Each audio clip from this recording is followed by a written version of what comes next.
complex policy landscape, the private sector certainly plays an increasingly critical role in shaping and implementing national policies, particularly those that have very strong impact on economic development, jobs creation, and food security.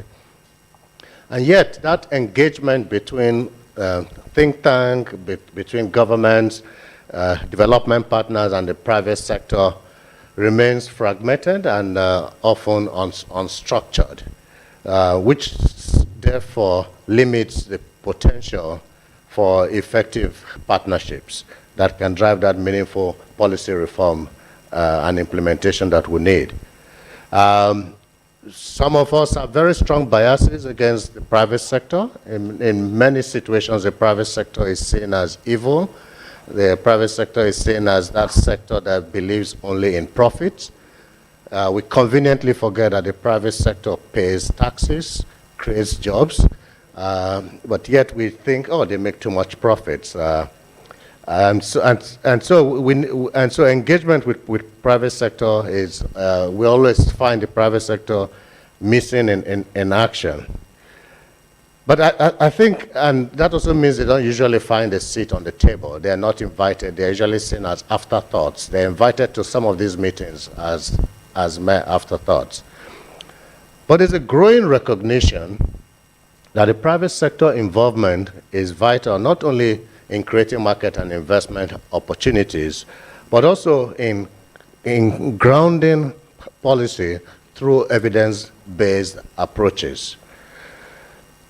The private sector, private enterprises, we know by nature of their operational models, they have access to very crucial data. They also generate their own data as well and insights that can inform policy making. However, effective engagement with the private sector requires very deliberate, very intentional strategies that should go beyond transactional relationships. Think tanks, development partners, governments must actively seek out partnerships where the private sector can contribute to policy dialogue, provide feedback on the feasibility of proposed reforms, and help to validate data and evidence to inform decision making. So this session today will provide some key perspectives on how think tanks, development partners, and governments can effectively engage the private sector. It will create an opportunity for us to understand the incentives that shape business decisions and foster deeper cooperation through public-private partnerships. And so in the next 60 minutes, we would examine, 60 to 75 minutes max, we would examine how private enterprises contribute to policy execution and the ways they can help validate data, evidence, and shape effective policies. We would also discuss strategies for building meaningful partnerships between the public sector, private sector, development partners to drive cooperation and ensure that policies are actionable. We would use this next hour or so to gain insights into the factors that influence private sector decision-making, particularly under the evolving business environments that we find ourselves in, and how these insights could inform more effective policy making.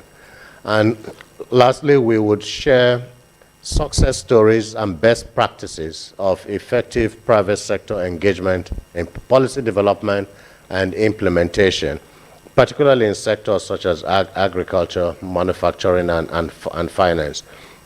A clear expected outcome would be our ability to identify how to build sustainable and effective public-private partnerships that can drive policy implementation. The format of our conversations this morning will be, we would have a keynote address, and our keynote speaker has been allocated 20 minutes. I trust that she We'll do that in 15 minutes. If she's able to do it for less, that would be great. We would have 3 fireside chats. And that's where we would have to really be very brutal and strict with our timing. Each fireside chat is expected to last for 15 minutes. And what that means is I would give the panelists only 3 minutes to articulate their key messages. So, and we would have a first set, they will have 15 minutes, they would leave the stage, another set would come in. So we will reduce the drama, which means that as one set is going down, the other set is coming up. So you please, I would like to crave your indulgence if I do get a little bit brutal and aggressive with my time management. I'm usually calm, but but sometimes things happen. Great. So without wasting so much time, let's invite our keynote speaker, who would be joining us online, Dr. Maria Wanzala. Maria Wanzala is the Vice President for Policy at AFAP. Yeah, Maria is already there. So, Maria will provide us with a presentation on the role in policy implementation, which will focus on agriculture and value chain development. Maria, over to you. Thank you. Good morning, everybody. Can you see my screen? Hello, Maria, you there? What's happening? Okay. We might need to put your presentation on slide mode. We can't hear you very clearly. All right. What happened here? No, we still can't hear you very clearly, Maria.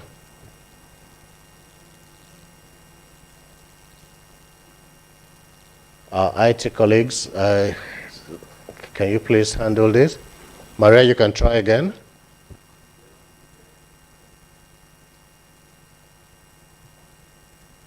Morning, can you hear me now? Yes, we can hear you now. Please go ahead. Okay, and you can see my screen? Yes, we can see your screen. All right, we're in business. Good morning, everybody. Thank you, Larry, for the introduction, and thank you, colleagues. Let me dive into my presentation in the interests of time. So my presentation this morning is titled The Role of the Private Sector in Policy Implementation, a Case of Input Value Chain Development in Agriculture. And what I'd like to do this morning is draw on my experiences with AFAP with regards to policy engagement between the public and private sector to do the following. First, present using some examples the spectrum of policy engagement mechanisms, and by this I mean public-private dialogues as well as other structured or ad hoc mechanisms that can be used to engage government and other stakeholders in policy design and implementation. Secondly, I'll seek to provide an idea of the variation in success of these policy engagement mechanisms. And third, based on these experiences, I'd like to provide a sense of the principles and approaches that are most likely to foster partnerships between the public and the private sector, and that correlate with successful outcomes. So there are essentially 4 types of policy engagement mechanisms that I'd like to talk about. The first type, and I seem to have lost my, The first type is ad hoc engagement. And this typically refers to a situation whereby ad hoc bodies such as committees, task forces, or working groups are deployed by government on a temporary or a short-term basis to respond to a crisis. But they can also be deployed by a private body or a development organization to help it respond to a perceived crisis in the policy space. And I'd like to give you 3 examples from the fertilizer space to illustrate. So in the first example, we can think in terms of a private company that hires a consultant to conduct a regulatory impact assessment of a draft fertilizer regulation on behalf of the industry. It then shares the document with the Government Technical Committee, which is in charge of reviewing and finalizing the draft document before it passes up the policy processes towards passage and promulgation. In this way, then, the private sector is able to provide its input into the policy processes through the Government Committee. A second example comes from AFAP's experiences in Malawi, whereby we contracted a consulting firm to carry out a legal review and analysis of the proposed fertilizer bill in Malawi. So once the legal review had been completed, the AFAP country director and the Fertilizer Association of Malawi, which represents all of the large suppliers in Malawi, presented the findings of the legal review to the task force within the Ministry of Agriculture, which had been tasked with drafting the fertilizer bill. So in this way, the legal review was used as part of the evidence base for the drafting of the fertilizer bill. And then in this way, the private sector was able to provide its input into the policy process. A third example comes from Kenya, where more recently the Fertilizer Association of Kenya hired a local research institution to carry out an assessment of the Kenya subsidy program. And these findings were presented during a conference on fertilizer financing in Nairobi earlier this year. Now, in terms of the outcomes of these three ad hoc interventions, in the first two cases, meaning the regulatory impact assessment and the legal review, the result was that the documents that had previously been prepared by or on behalf of the private sector were given directly to the Government Technical Committee or Task Force. And in this way, they were used to provide private sector input into the policy processes. However, the other example I gave, the assessment by the local research institution on behalf of the private sector, backfired, unfortunately, because of the way it was presented. It was presented in a public forum with no forewarning of the government, and therefore it came across as an ambush and it was not very well received. The second type of policy engagement mechanism I would like to discuss is focus group discussions, or FGDs. So FGDs involve gathering people from similar backgrounds or experiences to discuss a specific topic or issue in depth, facilitated by an external professional moderator. And I'd like to give you three examples, two from Mozambique and one from Nigeria. So in the first example in Mozambique in 2019, AFAP provided support to both the public and the private sector by convening public-private partnership meetings across the country to review the fertilizer regulations and regulatory implementation tools. These meetings were held in 3 locations across Mozambique, and at each meeting we had representatives from the public and the private sector. Subsequently, these regulations were finalized and they are now being implemented. A second example, also from Mozambique, in 2020, AFAP developed a policy brief on the fertilizer taxation system in Mozambique, and the paper was then used to form the basis of a stakeholders roundtable of sorts. But it was essentially an FGD because it focused again on the public and the private sector actors only. And AFAP, in fact, funded the participation of some agri-dealers as well in this meeting. And the purpose was to discuss the importance of reforming the current fertilizer taxation system in Mozambique. The issue was that only the macronutrients, your NPKs, were exempt from taxation, but the micronutrients, the zincs and the borons, are not tax exempt. And this, of course, increases the price of fertilizer blends, which discourages farmers from using them. So the desired outcome of the meeting really was not so much to change the reform, to reform the policy, but to raise awareness of the issue and begin to mobilize support so that in future, both macro and micronutrients can be tax exempt. So the result is that micronutrients are still taxed in Mozambique, but at least the roundtable raised awareness of the issue, which brings it closer to being addressed effectively. The third example comes from Nigeria. Now, Nigeria has the full spectrum of a fertilizer policy and legal framework. It has a national fertilizer policy, it has a National Fertilizer Quality Control Act, and it also has national fertilizer quality regulations, which were enacted in 2020.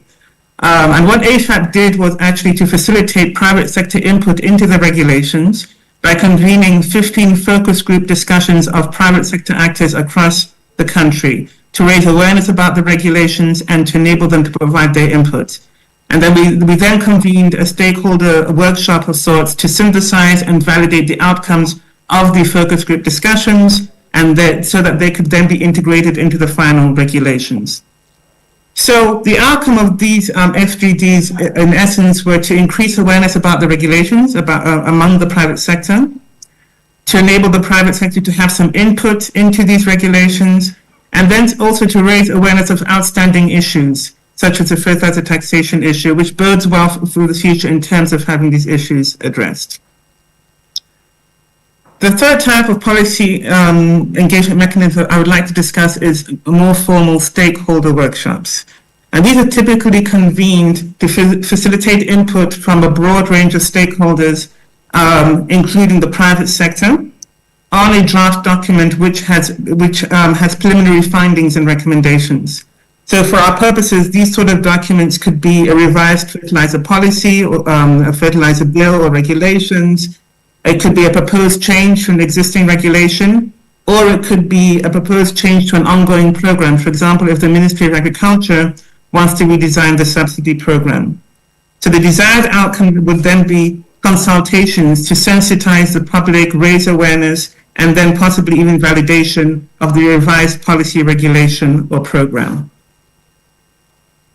I would like to provide an example of this from the regional level, which I think is quite illustrative, again from AFAP's experience. So last year, AFAP entered an agreement with FAO to provide support to SADC for the development of a regional position paper, which SADC was to take to the Africa Fertilizer and Soil Health Summit in Nairobi. By way of background, this agreement was building on an existing relationship between FAO, SADC, and AFAP, because we actually helped SADC to develop its harmonized fertilizer regulatory framework and its Southern Africa Fertilizer Program.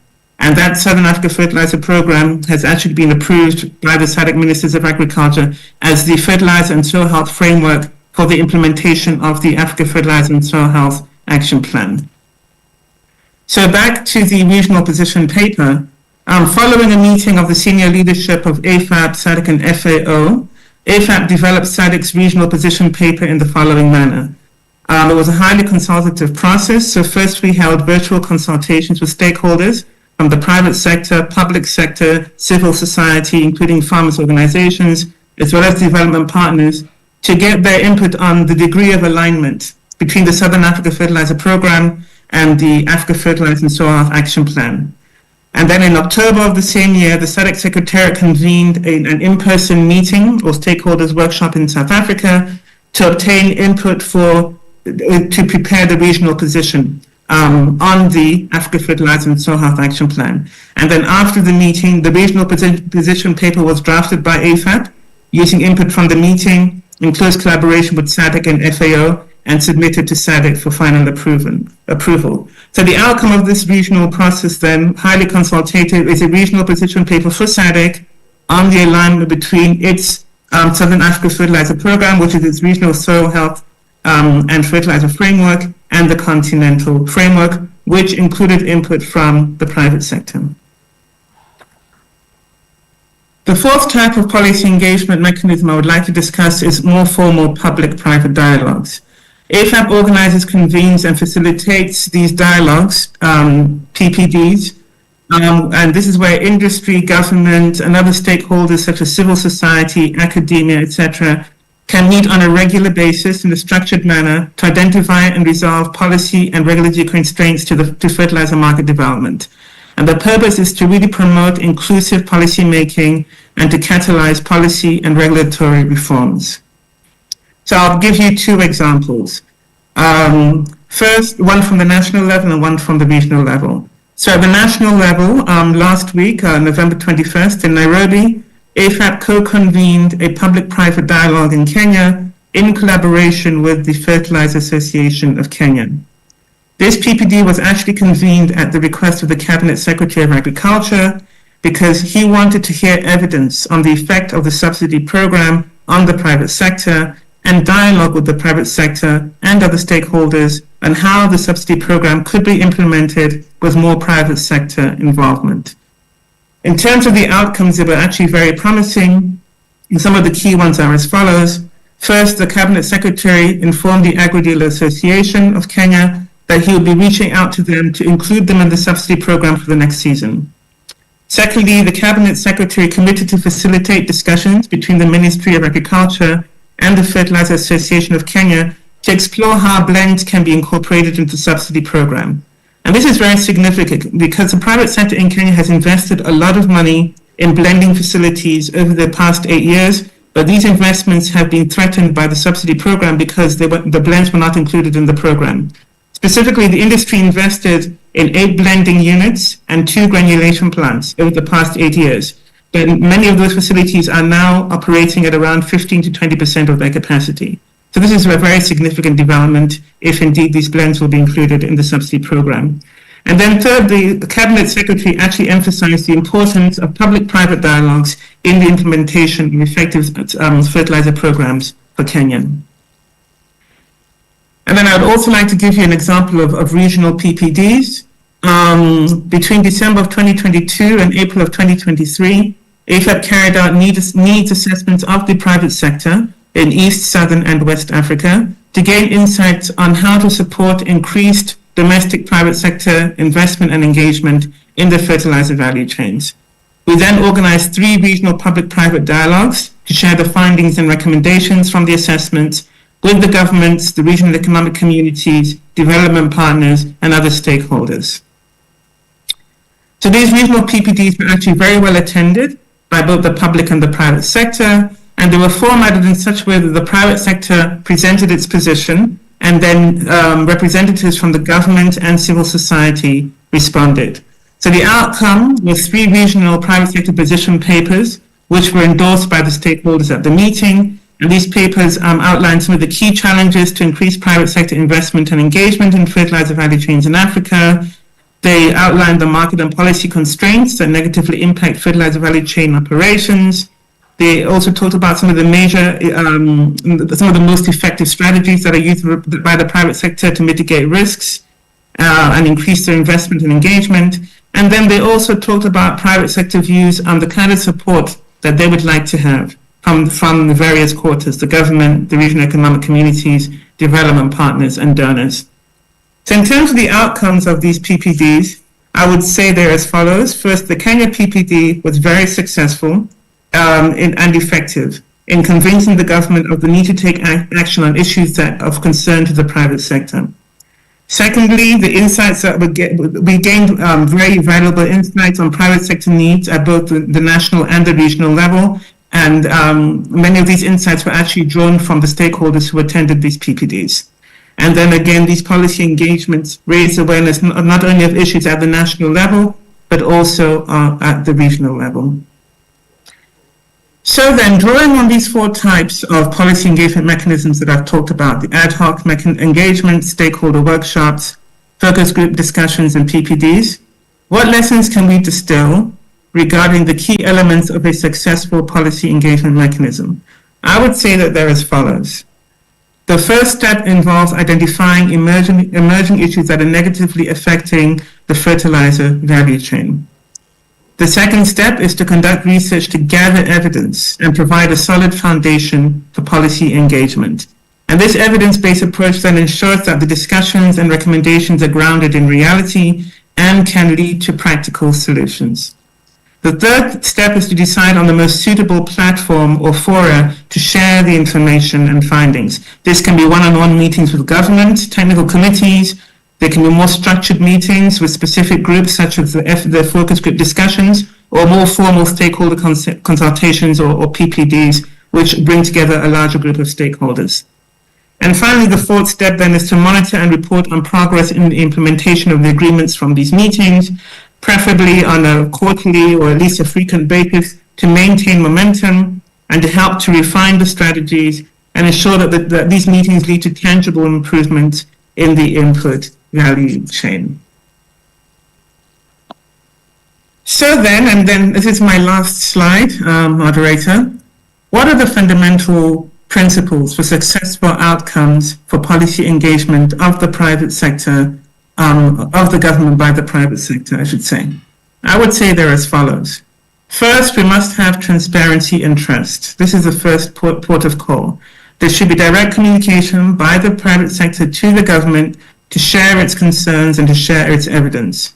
This evidence needs to be shared with the government first. It should not be shared in an open forum where the government feels that it's being ambushed. Second, open communication is critical, whereby whichever policy engagement mechanism is selected, the private sector and the government should discuss and seek solutions for their mutual benefit. The third principle is collaboration, and here both parties should willingly participate in whichever forum has been selected, PPD or other, in order to facilitate information exchange and reach mutual agreement. The fourth principle is respect. This means that both of these parties should participate in the fora at the highest levels, or at least at the decision-making level. There's no point sending somebody to a meeting who does not have any authority to make some level of commitment, either from the private sector side or from the government side. And then the final principle is mutual accountability, meaning that both parties should agree to support monitoring and reporting on progress, and they should be responsive to making necessary adjustments along the way in order to keep the agreement on track. With that, I thank you for your attention.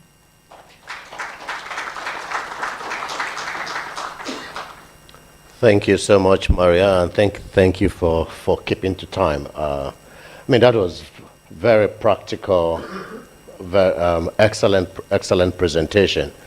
Before I attempt to summarize some of the key points that I got out from Maria's presentation, I would like to invite our first set of panelists. Like I stated earlier, we would have 3 fireside chat segments, and each one will be 15 minutes. And we have categorized these segments into the various groups. The first groups will be government perspectives from government partners. We're going to get perspectives from pharma and private sector representatives, and we're going to get perspectives of policy think tanks and ANAPRI centers. So let me first invite our first set of panelists, government representatives from South Africa, DRC and Namibia. Dr. Dirk Trotsky, if I invite you, please come right, once you hear your name, please come right straight up. Dr. Trotsky is the Director of Business Planning and Strategy at the Western Cape Department of Agriculture, South Africa. Ms. Alisa Shidika, representing the Ministry of Agriculture, Government of Namibia. Simon Omolo John, representing the Government of Tanzania from the Ministries of Livestock and Fisheries, and Dr. Papa Nohine Dieye, representing USAID Senegal. Thank you. Please put your hands together for our panelists. So, in Maria's excellent presentation, she presented different scenarios, very practical scenarios of PPPs with different outcomes that were achieved. She also articulated for us some key elements, key elements of a successful public-private partnership. We need to be clear about emerging issues, especially those that would negatively affect the subsector and the economy. She stated that research was important, and we need to gather the right evidence, evidence that is realistic and grounded in truth, and that will set the stage for effective policy engagement. She also talked about the need to decide on the best platform to use, best platform and format, and then it was important to monitor and report on progress in implementing the agreement. And then she stated 5 fundamental principles for successful engagement, talking about transparency and trust. And we all know transparency and trust are very scarce commodities these days. Collaboration, open communication, respect, and mutual accountability. Well, let me ask some. Let me start with our Tanzania and Namibia representatives. We know that governments have a crucial role in setting the stage for private sector success. Can you please share specific policy measures your governments have taken to encourage private sector involvement in national development, and what's been the impact so far? We'll start with Alisa, and you have 3 minutes to articulate your key points. Thank you. Okay, thank you for the question. Maybe I should start at a policy formulation level. Namibia is a net importer, as we all know, and we have been importing seeds. So what the government has done is to develop a Seed and Seed Varieties Act, and then this was a consultative effort between public and private, because it's the private sector that needs to produce, to process, and even to supply seeds.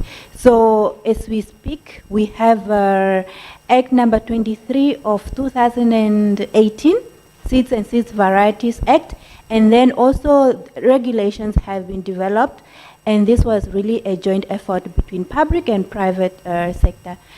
If I have to talk about perhaps on implementation, through stakeholder engagement, especially with farmers, the private sector, which are our farmers, there has been issues of access to market. And through the Growth at Home strategy, the country or the government has developed a scheme called market share promotion, of which at least farmers are encouraged to produce more and supply. So hence what has happened is that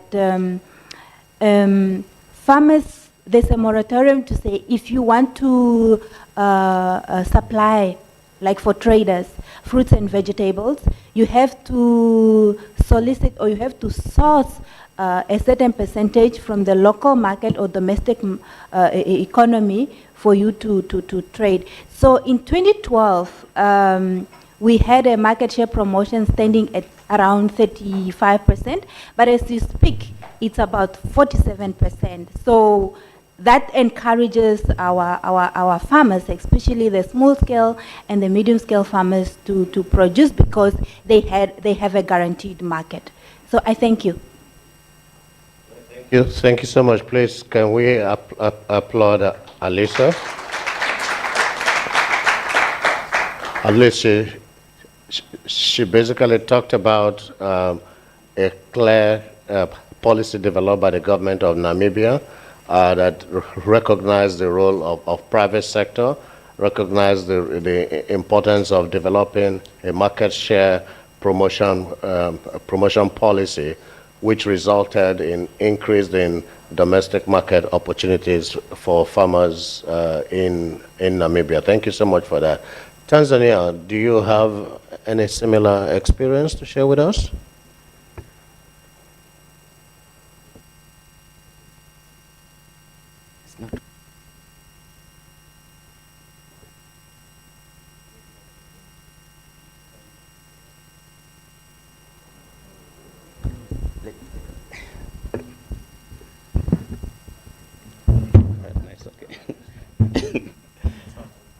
I start working. Okay, thank you. In Tanzania, we have a similar, as the way she said. In Tanzania, we have got a fertilizer policy. That policy enables the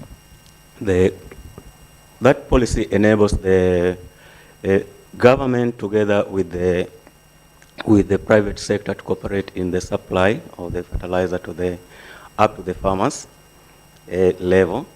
Another one, we have got the exclusive economic zone. Tanzania has decided to make exclusive economic zone which enable private sector from anywhere to participate and get support on how to operate his or her activities within the country by following the rules and regulations which have been made in the country. Another one, in Tanzania, we are using the technology, this, let's say, mobile technology, to allow the farmers even from the local areas, so that they can know where the market is. They can sell their products through using the mobile. They know where the market is and where to sell them. Another thing, in Tanzania,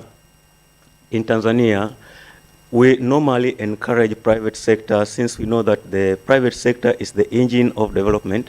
Therefore, we normally encourage private sector to come and participate with us in the country, and they are given the conducive environment for their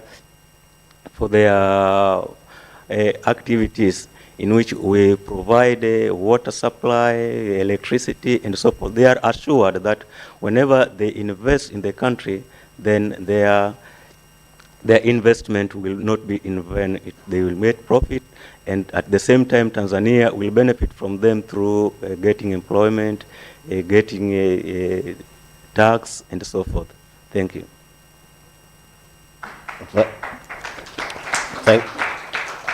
Thank you so much, Simon.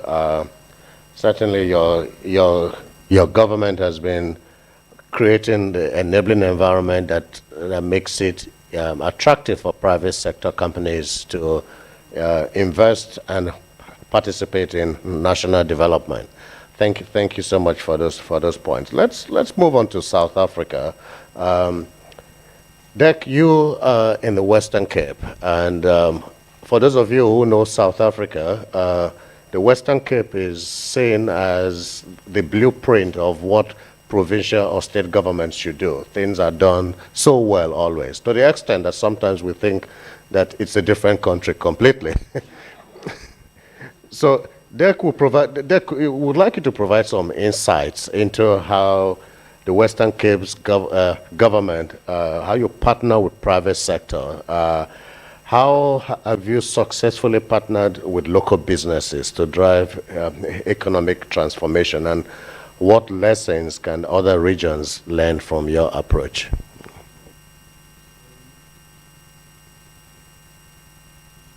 Chairperson, 3 minutes is so short I can't even tell a joke. But I want to start, I think these words, 3 words: public, private, partnership. Each of them is incredibly loaded. Let's just, we don't have time to go into detail, but let's just go into this animal called private that government has to engage with.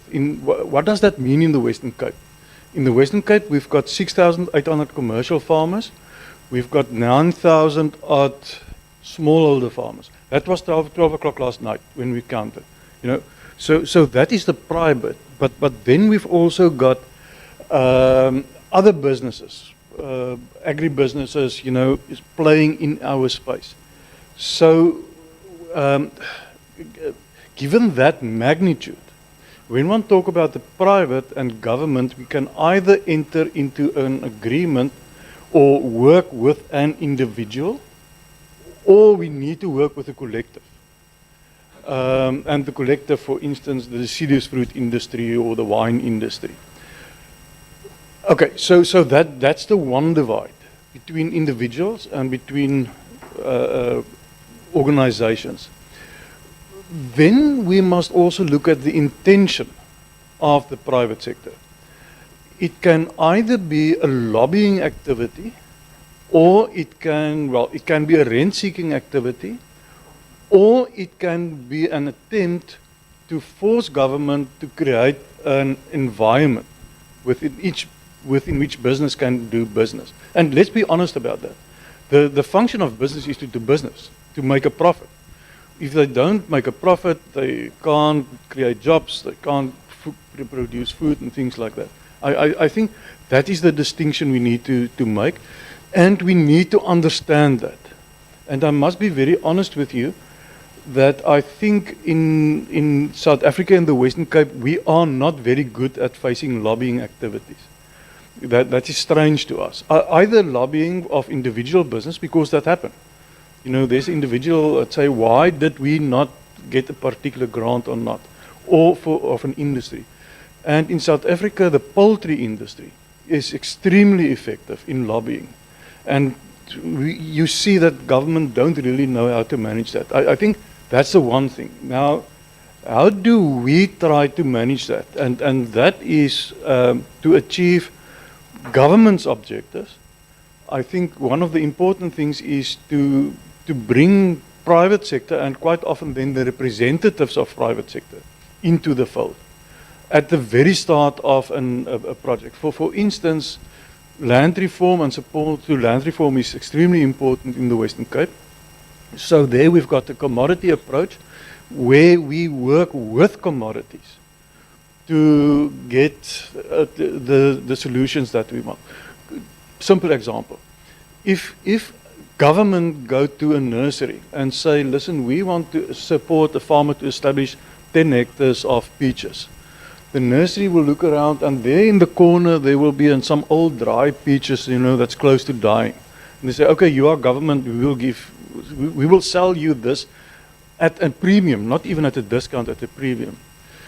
If it is the industry representative coming to that same nursery, they will probably give a better quality, a tree, and they will give it at a discount. I think that's where the principle is.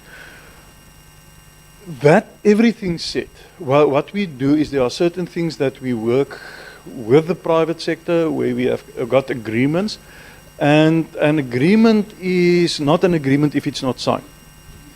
But then one comes back to the situation is then who takes responsibility and who is accountable for that agreement, because there are 8,000 commercial farmers. If we enter into an agreement with Agriculture Western Cape, how are we as government sure that 8,000 or 6,000 commercial farmers will actually stick to this particular agreement? Because it is a voluntary organization that represents them. I think that's the important thing. So my last sentence, I see you want to stop me, is I think when everything is negotiated, during the negotiation, one must always be careful that we don't agree on the lowest common denominator. Because when you've got civil society and public around the table, they tend to agree on the lowest common denominator where nobody objects against. And then in the end, what you get is not really meaningful. But once you've got that, one need to get into a situation that you reach agreement on what are the deliverables, and personally I believe in not more than 5.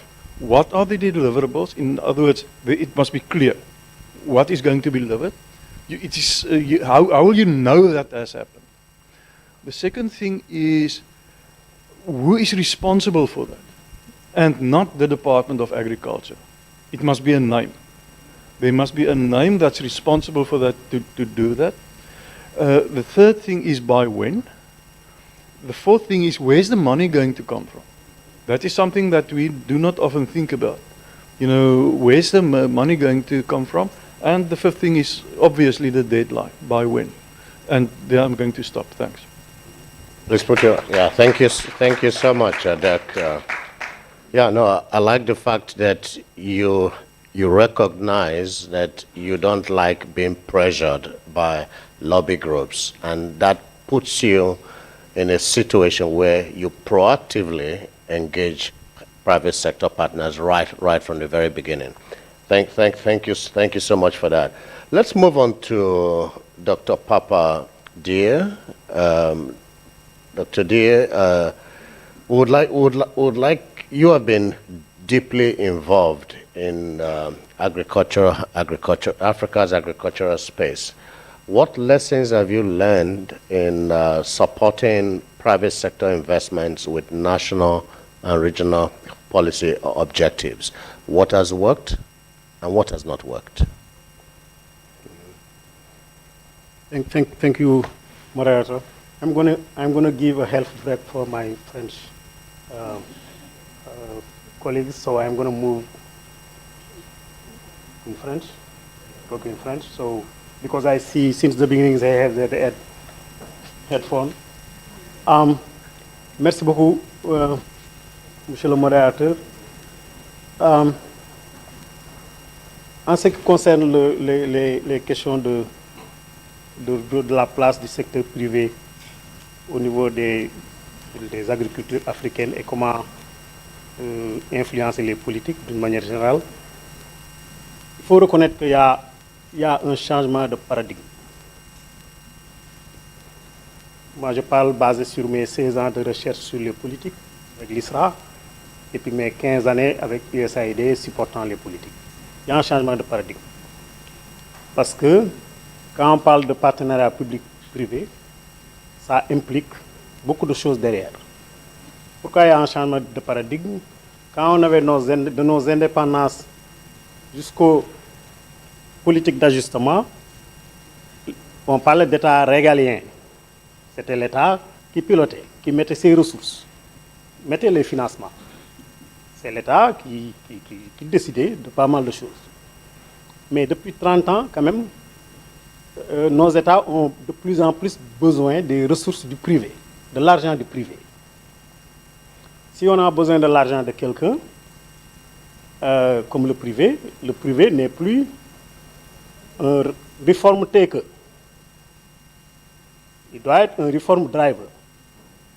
Parce qu'aujourd'hui, tous les documents de politique que vous voyez dans nos pays, on parle de partenariat public-privé, mais on parle de combien le privé doit apporter au financement de l'économie. Donc dans ce cas, il faut nécessairement changer de paradigme.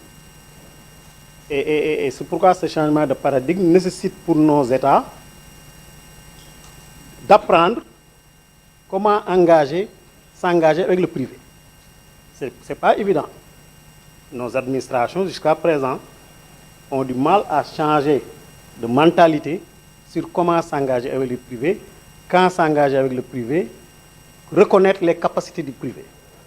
Parce que le privé a de très fortes capacités pour identifier les réformes, pour informer les réformes, pour influencer les réformes. C'est les trois aspects. Parce qu'ils ont beaucoup d'informations. Moi dans les années 2000, dans les années 90, on avait les import surge de poultry en Afrique de l'Ouest. Ça nous avait beaucoup fatigués.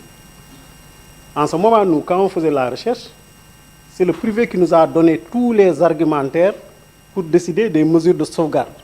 Et c'est le privé qui a été demandé. Le Sénégal est un exemple. Depuis plus de 20 ans, il y a des mesures de sauvegarde sur ce secteur du poultry. C'est le privé. Deuxième exemple qui est plus récent, c'est avec la crise ukrainienne, quand il y a eu l'augmentation des cours du blé au Sénégal, c'est le privé, la Fédération nationale des boulangers, qui a pris ses responsabilités comme driver pour poser le débat sur la détaxation des céréales locales, notamment le levier de la TVA, et comment incorporer plus de céréales locales dans la production de farine pour le pain et les produits de noiserie. Donc aujourd'hui, moi je pense que ce qu'on doit raisonner, c'est, en tant que spécialiste de recherche sur les policiers, comment engager avec le privé, en insistant surtout quels sont ce qu'on a appelé nous dans notre jargon de USAID, dans notre framework, les priority reform agenda. Qu'est-ce que c'est? C'est un aspect qui est très important. Qu'est-ce qui intéresse le privé? Et suivant un momentum précis, parce que le privé aussi n'attend pas le gouvernant, ni les chercheurs. Deuxième aspect qui nous semble important, le privé mettant des ressources, parce que dans notre développement économique, on dit au privé, cette partie-là, ça doit provenir de vous les financements, c'est le mutual accountability. Il est très important. Le mutual accountability n'est pas ici sur le reporting et autres, mais c'est l'identification des réformes, l'élaboration des réformes, la mise en œuvre des réformes, l'évaluation des réformes. Donc, c'est ce que je pouvais dire. Je vous remercie.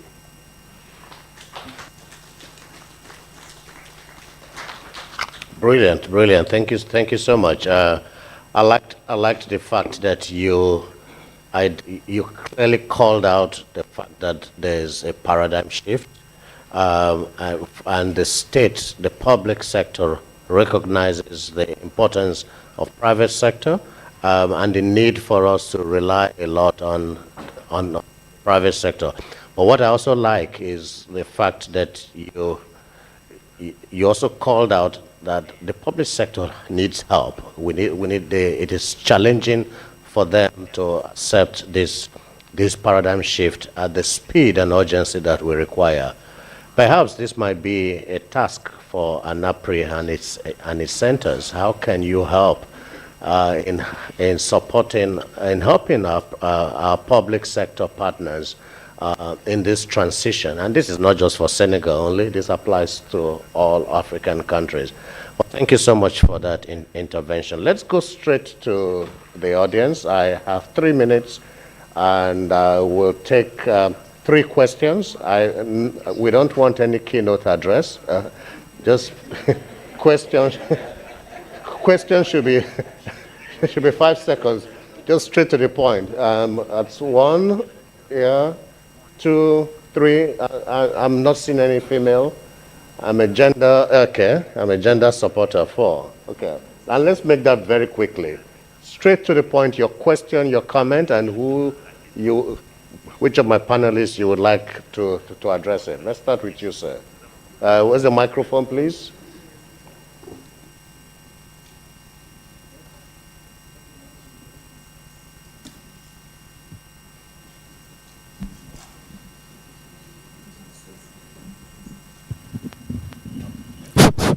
Yeah, assuming the private sector is part of the COPs, community or practitioners, engaging in policy formulation space, how ready are the private sector to share information, if they do have, for the purpose of informing or engaging in policy debates? Do they have R&D departments? These R&D departments, do they have data that can then assist in the debate? Thank you. So, next question, please. And any of my panelists, you can decide who wants to answer that. Yeah. Yeah. Thank you so much. I think probably directed to the government officials, because one thing is that the moment the countries started shifting into the PPP models, we have been seeing some challenges happening, especially when it comes to the legal aspects. So I wonder if maybe colleagues from the 2 countries, Namibia and Tanzania, if they have any legal framework that is managing the PPP models in those countries, because I see some of these cases happening between governments and private. Thank you. Thank you so much. Are there legal frameworks that helps to manage effective public-private partnerships? Question number 3.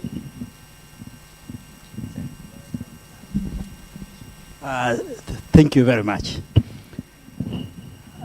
Mine is a comment, a very short one. I was very keen on this because I operate quite a bit in this space of dialogue between public and private sector, and I wanted to have consideration maybe put into addressing the kind of organizational structures and primary, secondary, and even tertiary private sector organizations, which then the government can engage in a structured way. And I wanted to give the example of Kenya, so that is among the examples. In Kenya, we have a Kenya Private Sector Association called KEPSA and a Kenya Manufacturer Association, which periodically and consistently engages government in periodic roundtable discussions. But these 2 organizations have affiliations within the various subsectors of the economy, including agriculture, which then contribute. And when the roundtables are done, then they are able to follow up even on implementation. So I wanted this kind of structure maybe to be considered among the few examples which were given, which may look a little episodic. Yeah. It's an incident, then it is initiated, it ends with the instance, to also include structured and continuous engagements. Great. Through these organizations. Thank you so much. Yeah, so it's calling for organized PPP structures. Would it work in all countries? It's working in Kenya. In what situations do we use those structures? Let's take the fourth question and the last question for this segment to Madam over there.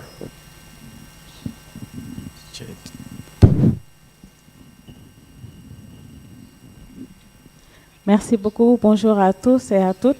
Je me présente Fatimata Bintou Hassedine Diouf. Je suis dans le conseil agricole. Je suis vraiment avec beaucoup d'intérêt toutes les discussions qu'on nous a faites aujourd'hui, ce matin, surtout pour le partenariat public-privé. Et j'ai bien aimé aussi le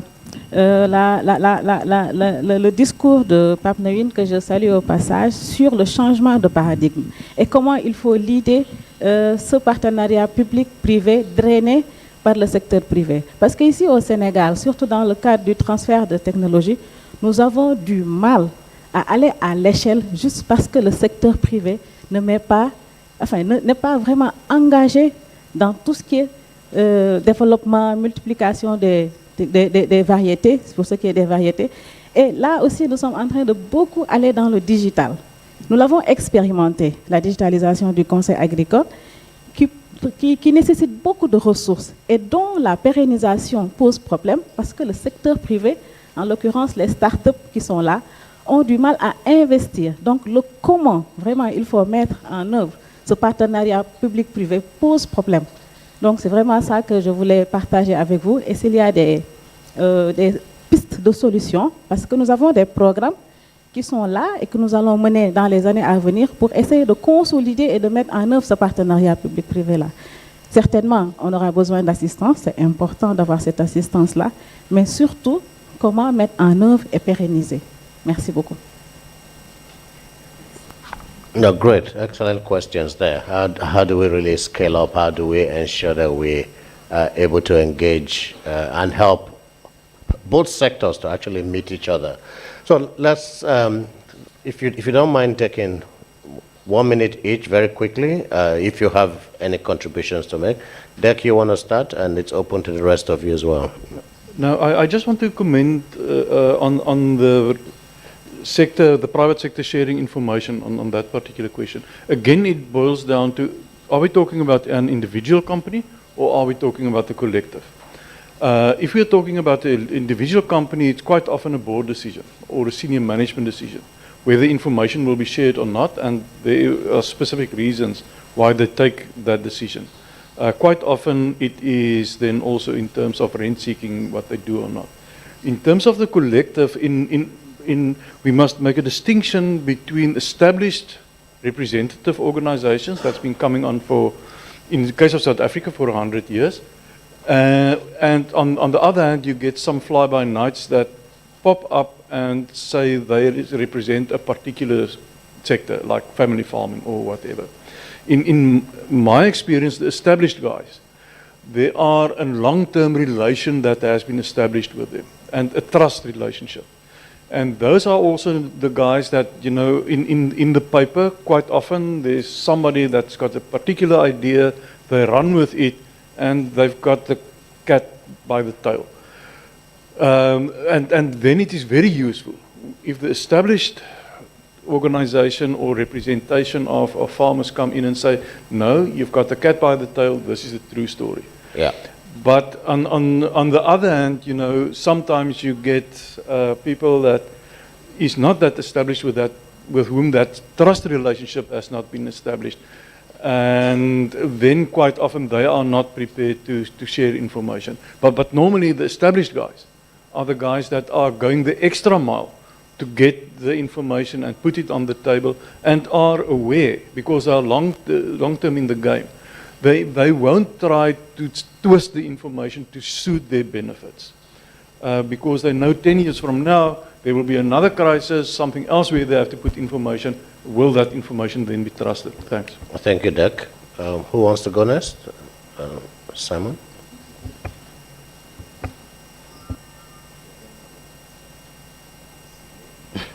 Okay, thank you. To me, I have to respond. Of course, I'm going to respond to two in one by answering. First of all, there is a legal framework in Tanzania, and there is a structure. Private sector has got its structure from the higher level to the lower level, and as well as the private. And when in partnership, we have got a business partner, public-private partnership, which the chairperson is Her Excellency Mrs. President Samia Suluhu Hassan. Normally, they occur. There is an annual meeting every year where public and private sector meet and make conversation about development issues and so forth, based on the agenda which are being set during that calendar year. Again, there is information or data to share, as the way I've said. Since they cooperate with us, they collaborate with the government, they participate fully. Whenever there is any activity, then they share with the government information they have. For instance, if the government want to know about the employments which are being created by the private sector, therefore they have to submit. Those are the informations that we have to. If the government want to know something about what is taking place in the private sector, since they have got their structure from the higher to the lower level, then those informations are produced and shared. With those few remarks, let me submit. Thanks. Great, thank you so much. Who wants to go next? Alisa?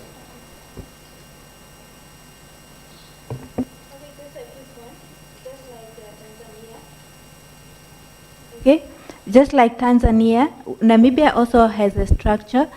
We have a public-private partnership unit within the Ministry of Finance, and it deals with all public-private partnership agreements within the country. It's just a unit. Obviously, it's not a bigger kind of institution. It's a unit, but we are getting there. Thank you. Thank you so much. Yes, Professor, I think we have the structure. For example, if you take the case of Senegal, you have what we call the interprofession, is where you have all the different stakeholders along the value chain together. If you take today, we have an interprofession in poultry sector, in peanut, in different other sectors. So, and I think the challenge is more on our side as a researcher. Because our tendency is, as we are paid by the government, we are not taking attention to what the private sector is doing. And I think as a network of researchers, we need to open this box. Because today, if we want to help our government in policy formulation and implementation, the government needs to know what the other stakeholders need. What are the real demands in terms of reform? Not making the hypothesis that as a government I have the legitimacy to develop policy, but you are developing policy for people. You are developing policy for the private sector who are putting money. So I think it's where, as a researcher, and we have this experience with BAM in Senegal. Since a long time, it's what we are doing. Right, yeah. Second question. C'est là où je parlais justement de la difficulté pour le gouvernement de faire du shift. If you take seed sector today, our feeling is our government, they don't want to move away from the seed sector. What place for the private sector? And it's where I, as a researcher, again, we need to take our responsibility and sometime, as we are talking about policy decision making, give the right information and provide the right ways for our government to do business. Because Great. today you can't say to private sector, hey guys, invest your money in the seed sector, and at the same time you remain in the seed sector as a main driver of policy and implementations of certain strategies. Great. Thank you so much. I think that's a challenge to all of us here. There's a lot of work for us to do. Could you please join me in putting your hands together for our panelists? So we will take a quick photograph while the other panelists please get ready, because as soon as we take a photographer, we'll do that in 5 seconds. The next group will come on. Thank you so much.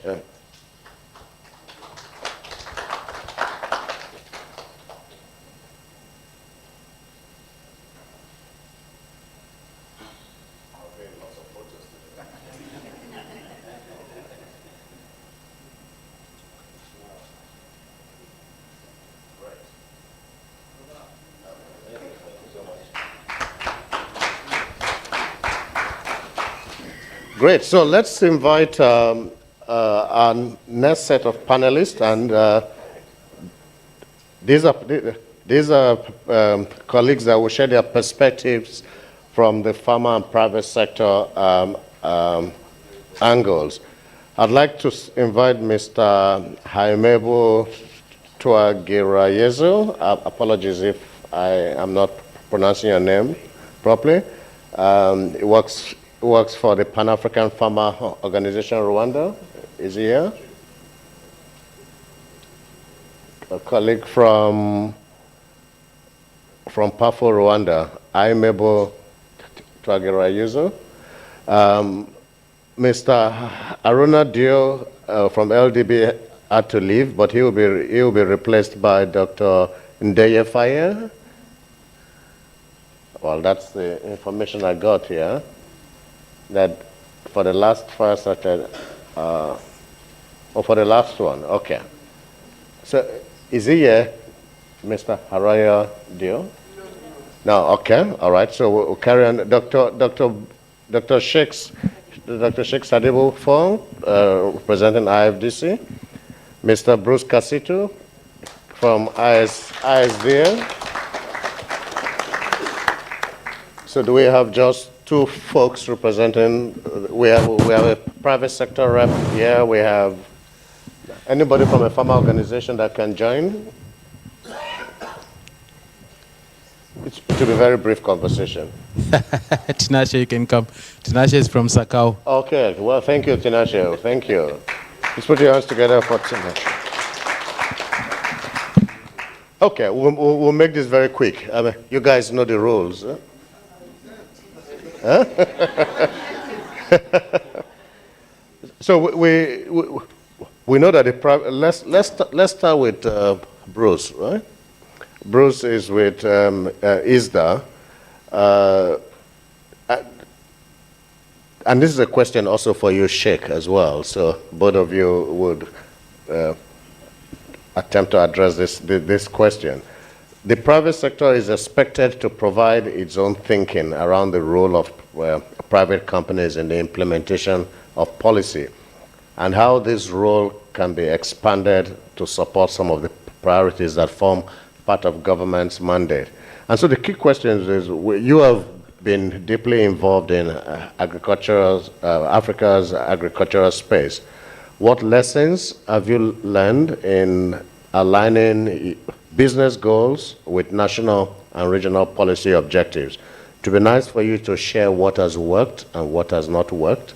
And are there cases where private companies have partnered with government to drive the implementation of policies? And this could be in the area of quality control of fertilizers, or collection of levies, or the support of smallholder farmers in input subsidy programs.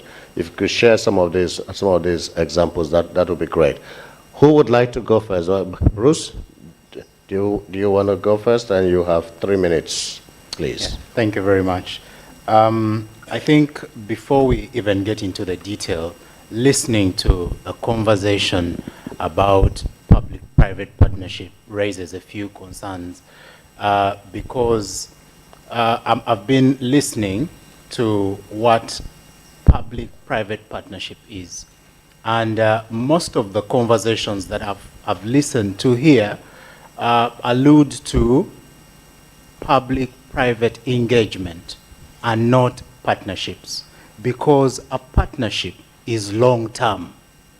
Secondly, it actually brings out the element of what public service or public asset am I providing through investment or through management of a service that would have been probably provided by government. So what does it mean? It means that private sector has to appreciate the value in policy implementation. Now, what I've heard is that most of the stakeholders here are engaging private sector in dialogue. So, has private sector contributed to policy? Yes, because they are invited and they get their views. Have they been involved in review of policy? Yes, because they get their views and all this. But when it comes to implementation, it becomes complicated. The input sector, seed, fertilizer, might become, it seems obvious. But my sister raised an issue of technology transfer. Private sector has the capacity to scale most of these technologies. But when it comes to implementation, the public sector will tell you that, you know what, how much money are you giving us? So they don't look at the value, but they look at how much are you giving us. So you're implementing policy, but at the same time, they want you to pay for the review and even development of the policy, which creates, for me, an interest of conflict of interest in all this. So how can we actually engage? Number one is, I think it makes a lot of sense when there is value for the private sector, but then I think there is also need to define a framework through which the public and private sector should actually work together, okay? And in the long term.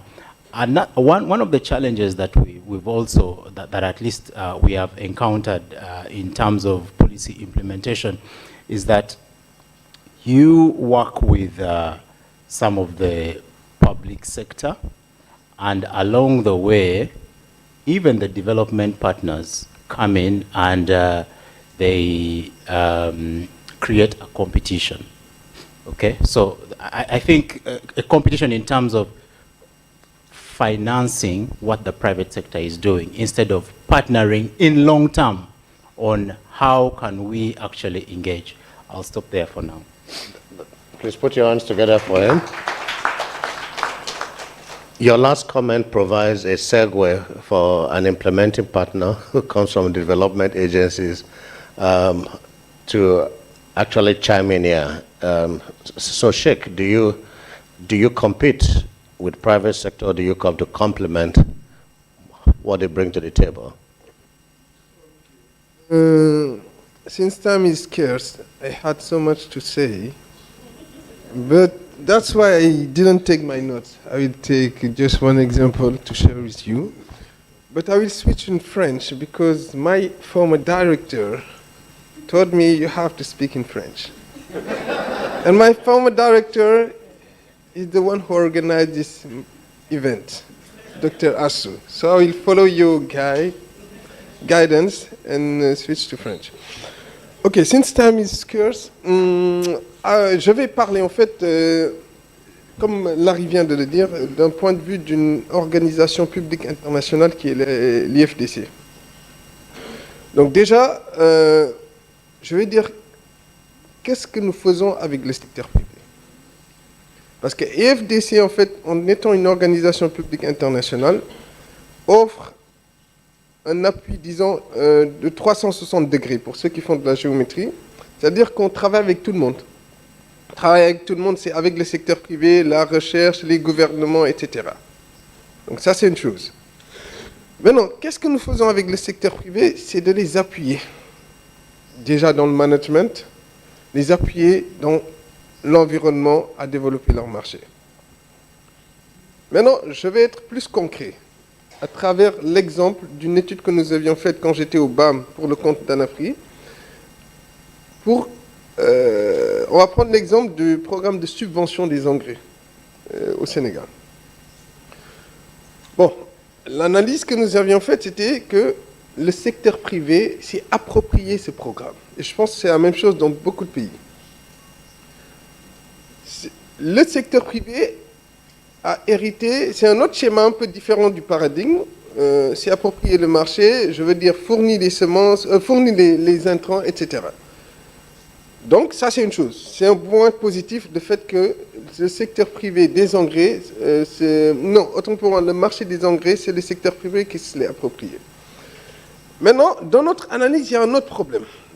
Le point positif, ils sont là. Le deuxième point, c'est l'environnement. Et je pense que pour faire le lien avec la présentation de Maria, le premier point, trust and communication, je pense qu'en réalité, c'est ce qui manque. Parce que le secteur privé intervient, fait le service, le fait bien, a la possibilité, a le potentiel de bien le faire, mais à la fin de la journée, l'environnement n'est pas très bien, parce qu'en fait, comme le marché est juteux pour le secteur privé, il y a des gens qui ne sont pas réellement des professionnels de l'engrais qui arrivent à pénétrer ce secteur. Donc, première chose, il faut assainir l'environnement. Et je pense que Pape Nouine en a parlé. Le deuxième point, quand on discute avec les secteurs privés, c'est le financement. Le gros problème, c'est qu'ils fournissent, ils vont contractualiser avec les banques, viennent fournir le service et à la fin, ils ont des retards de paiement. Et le problème qui se pose, c'est qu'en fait, on a de l'inefficacité dans ce secteur parce que dans la mesure où, au lieu de faire les bons investissements, d'avoir une approche normative, le secteur privé s'ajuste au retard de paiement qui leur crée des difficultés au niveau des banques à payer des amendes. Donc, pour conclure, parce que je vois que Larry me met un peu la pression, le truc c'est que le problème du financement, il faut le régler. L'environnement, c'est clé, parce qu'en fait, le bon business est corrélé avec un environnement favorable. Donc, je vais m'en arrêter là, comme le temps est scarce, mais voilà, c'est ce que je voulais dire et je reviendrai. Great, thank you so much. Thanks. I think we are gradually running out of time. Powerful. Antinashe, thank you for stepping in at the very last minute. So from your experience, what has been the key drivers in successful partnerships between farmers and private companies? How do you think these partnerships can be made much more mutually beneficial?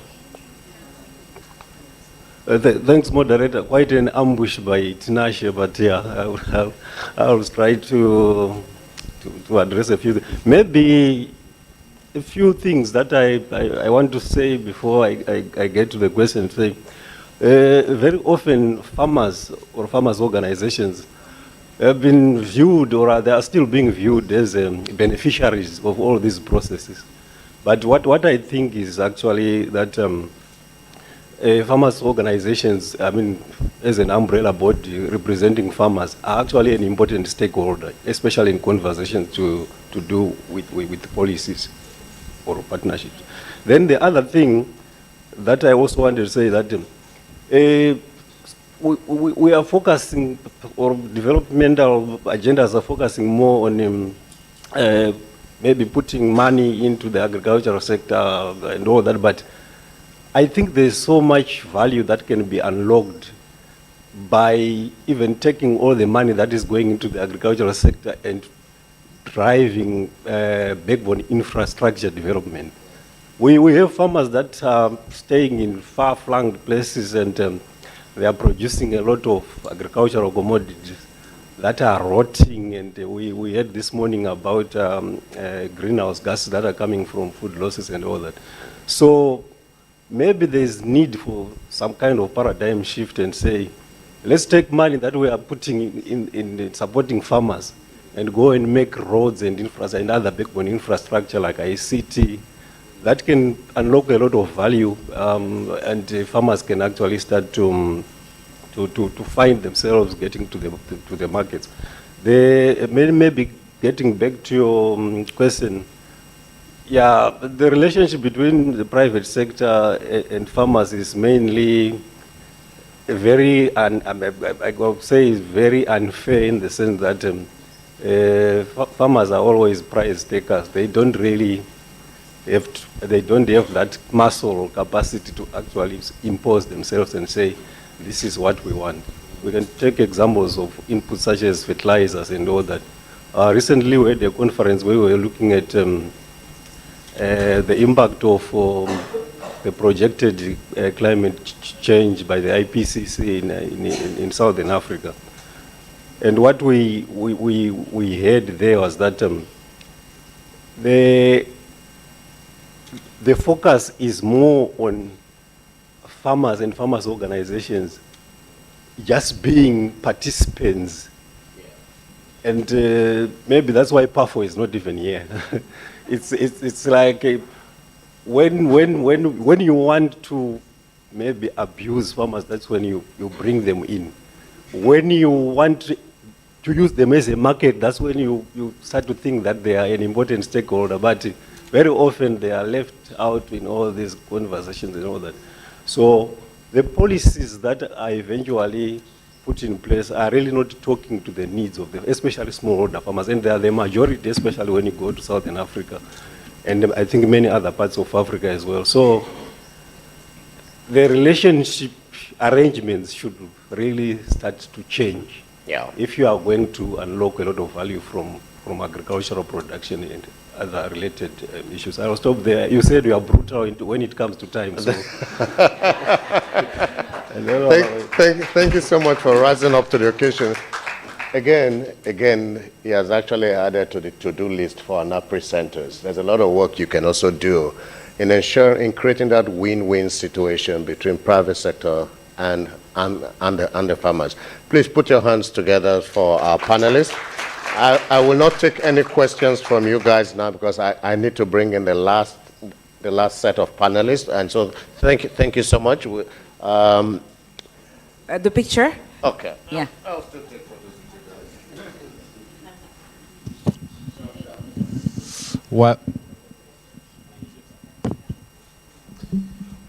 While our esteemed moderator and panelists are going down, I wanted to just check with the technical team. I suspect there are a number of questions that we are getting from our online participants, which, okay, it's fine, right? Okay, yeah, great. At the end of this last fireside chat, we'll do one round of questioning. So let's invite our last set of panelists, Professor Peter Quote, Director of ISA Ghana, and please put your hands together for him as he comes in, and Dr. Ndeye Faye from ISRA Bama. Right, so both of them will articulate the perceived and actual role of agricultural policy think tanks or research organizations in facilitating private sector engagement. So we know that think tanks or research organizations such as ISA and ISRA Bama play a pivotal role in policy analysis and execution. How do you work with both governments and private businesses to ensure that these policy recommendations are grounded in reality and lead to measurable outcomes? And are there expectations from the private sector for policy think tanks or research organizations to play an increasingly expanded role in driving policy reform and implementation? You have 3 minutes for each of you. Who wants to go first? Okay, Prof. Thank you very much. Do you want a keynote or a short answer? I'm sure you know the answer. Yes, thank you very much for the interesting question. It seems loaded, but I'll just touch on the, that is grounded in your question, that our policy recommendations are grounded in reality. But first, you have to position yourselves very well as a think tank. Position yourself in terms of your credibility, position yourself in terms of being non-partisan. Once you have that stature, then it is easier for government, private sector to engage with you. So that's the key thing I could mention. Secondly, we normally do what we call inception meeting. I mean, if we are developing any collaboration, whatever, we have an inception meeting. So that is where we co-develop the whole evaluation, research, as to be more relevant. Otherwise, if you come out with whatever policy, outcomes, strategies, and it doesn't sit very well with the reality, it is not acceptable or it's not accepted. So we start by building consensus right from the very onset. Then we also move on to dissemination. Having found whatever, grounded our research in methodologies that are sound, we then do dissemination. With dissemination, we have different forms. Some includes inviting them to validate your findings to make sure, yes, they sit well with your recommendations or your outcomes. And we also prepare policy briefs that we know policymakers are very busy people. CEOs of private organizations are very busy people. They will not read your technical reports, and they are very honest with it. They will tell you, yes, so give us a short, recommendation that they can grasp within a few minutes and run away with it. So we do all of this and many other forms of dissemination. I'll stop here for now. Thank you so much, Prof. Okay, thank you, Larry. So I will switch to French, just giving the time to our colleagues to put on their headsets. And I have the honor to be the last panelist of this conference, so I am... So I deserve a gift 1 minute more. So I will switch to French.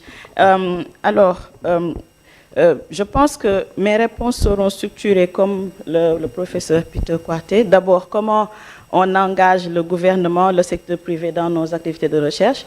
Donc nous, en tant qu'ISRABAM, le gouvernement, c'est naturel parce qu'on fait partie du ministère de l'Agriculture. Donc nos activités de façon naturelle s'alignent aux priorités du ministère. En tout cas, on fait de notre mieux et il y a eu des expériences là-dessus, comme le projet d'appui aux politiques agricoles qui était piloté par le ministère, mais toutes les activités de recherche étaient coordonnées, la quasi-totalité était coordonnée par le BAM.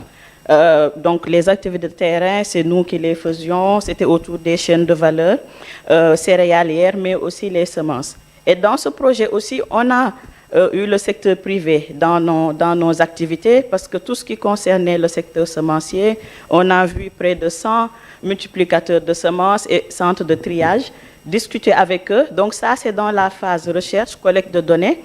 En tant qu'unité du ministère, de l'ISRA, on travaille, on collecte des données auprès de ces acteurs-là et de deux façons, qualitative et quantitative. On en a parlé ce matin. Donc, dans le keynote presentation, les focus groups, les exercices, ce qu'on appelle la modélisation d'accompagnement, sur lesquels nous sommes appuyés par le CIRAD, où on appelle les acteurs, on essaie de voir de façon qualitative leurs attentes et on discute avec eux. Il y a aussi eu l'expérience de la panification, Dr. Jay en a parlé. Ça, c'était quand même une expérience intéressante en termes d'interaction avec le secteur privé. On a enquêté 40 boulangers. Ensuite, on a eu des échanges avec eux. Ils sont dans un processus de modification du décret qui impose l'incorporation des céréales dans la panification. Et les boulangers, au final, nous, on a senti un partenariat. Ce n'est plus des enquêtés. Ce n'était plus des enquêtés. Et je me rappelle, lors de l'atelier de restitution, le président de la fédération, qu'est-ce qu'il nous a dit? Là, c'est vous qui l'avez dit, on va amener ça aux décideurs. C'est la recherche qui l'a dit, donc on vous croit. Et là, on a senti cet engagement-là d'aller avec nous, et même par la suite, on est en train de discuter avec eux pour qu'ils financent des activités de recherche au niveau du BAM. Ça, c'était la réussite de ce projet. Maintenant, en termes de dissémination aussi, on interagit avec eux. On fait ce qu'on appelle les mardis du BAM. Et durant ces événements-là, il y a tous les acteurs. Et souvent, après les mardis du BAM, on reçoit beaucoup de demandes de recherche de la part à la fois du secteur privé, mais aussi du gouvernement. Voilà, merci. Excellent. Thank you. Thank you so much thanks to both of you for keeping to time. I'll take two questions, two burning questions. In the meantime, I would ask Dr. Calabar to please get ready to come summarize this session for us. Two questions. I got one hand there. Any other hand? Oh, thank you, guys, for actually helping me save time. Please, could you take the microphone to it?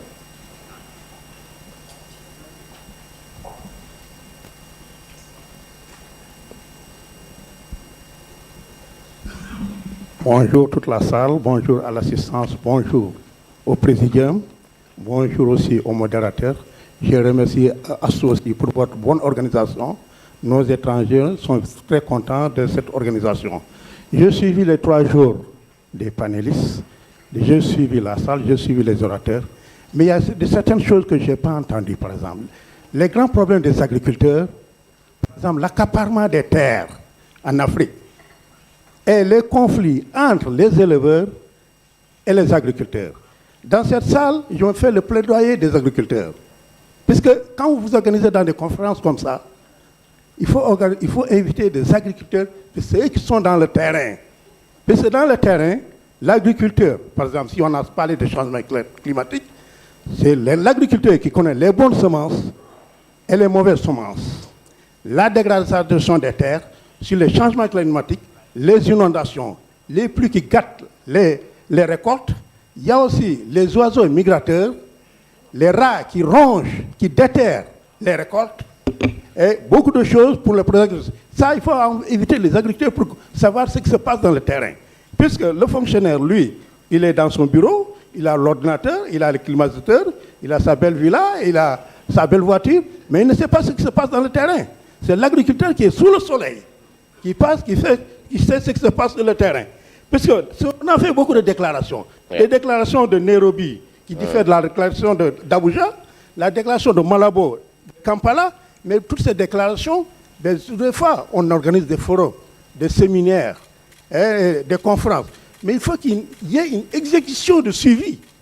Parce que, par exemple, j'ai entendu qu'on parlait qu'on va aller à la COP16 en Arabie Saoudite, à Riyad, mais on n'a pas parlé des propositions qu'on doit amener à Riyad. Puisque à Riyad, par exemple, si on arrive là-bas, il y a des grandes puissances, parce qu'il y a quelqu'un qui m'a dit que 40 000 personnes sont invitées par l'Arabie Saoudite. Ah. Je lui ai demandé, est-ce que c'est dans un stade qu'on va organiser ou bien dans une salle? Il m'a dit que c'est dans plusieurs salles. Je lui ai dit oui, parce que la Chine populaire même, l'Assemblée nationale de la Chine populaire même, ne fait pas 40 000 places. On a parlé de la ZLCAF, de la COP16. Bon, les partenaires I will have to stop il y a you toujours there, des problèmes. Actuellement, nous allons vers l'intelligence artificielle. Nous allons vers l'intelligence artificielle. I would have to stop you there because of time. Oui. Huh? Merci beaucoup. Merci beaucoup. Please. No, but he made some very valid points there. We need to engage the farmers a lot more. ANAPRI and ANAPRI members, I hope you do have interactive sessions with farmers directly. And there's a challenge there. You need to also bring the farmers up to speed. Even if you don't invite them individually to these meetings, create a session where you can let them know what these declarations are all about as well. Well, let's round up, and thank you so much to our panelists. Please give them a round of applause. And let me invite Dr. Oh, I will take photos with you, of course. Why Dr. Calava comes up.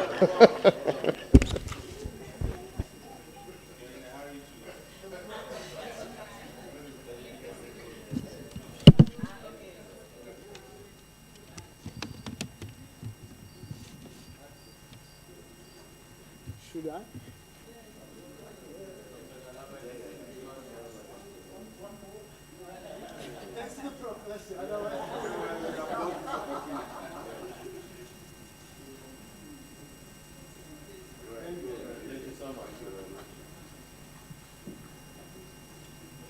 I'm sure you can do this in 3 minutes. Let's see. Are they on? Okay. One is on. Okay. Thank you, moderator. I can do in less than 3 minutes. Okay, let me not overestimate my abilities. But thanks very much. Like you said at the beginning, you were standing between closure and the session. Now you put me in between, so I need to hurry. But just in the context of this session about public-private partnership, it probably should have been the theme of this conference, because from the first session, these issues came up. I remember Dr. Nali Shebo in the localization session, the first session, when she mentioned that whose mindset needs to be changed when we're talking about funding, government, private sector. But the bottom line was everyone, private sector, government, and those who are involved. And that theme went through up until the session before this one, when we're talking about trade, that it is government that is negotiating this agreement, but it is private sector, it is the farmers, it is the businesses that are doing trade, that are transacting, that are involved in the movement of goods and services. So that partnership is given. However, the session today was just about the how, the who, and I'll get to some of those, starting with what you mentioned, moderator, basically about the love and hate relationship between private sector and government. At times, you said, these are your words, I quote, private sector is the devil. However, we need their taxes. However, we need them to create jobs. And I thought that was a very important point to make, because it really is at the center of what this is about. That relationship needs to be harnessed. It needs to get better. Of course, there will be tensions along the way. And then Dr. Wanzala went through, and I'm not going to do a keynote address or repeat what she said, but I liked the part about the principles of successful outcomes when you're engaging private and public in those engagements. Not perfect, however, transparency is number one. In other words, you want to take out the devil issue. She mentioned open communication. What is the partnership without that communication? And collaboration is the word that even when Dr. Anthony was taking us through that exercise, collaboration was the key word, the broad word, the bigger word that kept coming even in all discussions. I thought that was very important. And the last one, obviously, respect and mutual accountability. Now the actions, quickly. From government, I think it was very clear that the examples of SEED Act in Namibia and mobile technology in Tanzania were very critical. But just going forward is that engagement needs to go forward and build stronger. The issue about the frameworks of agreements that are entered between the partnerships are critical in terms of time, in terms of when, and in terms of who. And the state, I think just the last 2 points that I want to make is that the farmers, they made a plea. From Sakau, we heard that we shouldn't invite farmers when we want to use them, but we should invite them throughout because they are a key part of this partnership. And the final point, can I make it any clearer? I mean, the passion was there about the farmers. So these are my key takeaways that I got from the session this afternoon. Thank you, moderator. I do appreciate it. Thank you so much. So please join me in thanking, I'd like to thank all our keynote speakers, our presenters, our panelists, our rapporteurs. Please, let's put our hands together for them.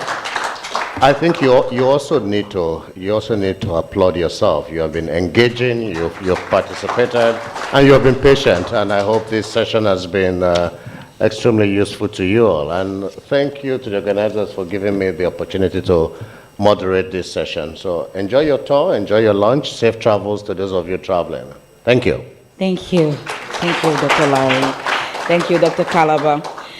Thank you, everyone. We will now close these 3 wonderful, insightful, informative days. I don't know for you, but for me, it's been really, I've been learning a lot during these 3 days. Knowing that Africa's population will be doubling in 2050, I believe what we did during these 3 days are capital. And we have individual responsibilities, but also collective responsibilities. And I hope we will collaborate, like Dr. Anthony always stressed. Let us hold hands together, Africans, international partners, donors, private sector, public sector, governments, other organizations. Let us all work together for Africa. And like the ambassador would say, Viva Africa. Without further ado, help me invite Dr. Anthony Chapoto, Executive Director of ANAPRI, for his closing remarks.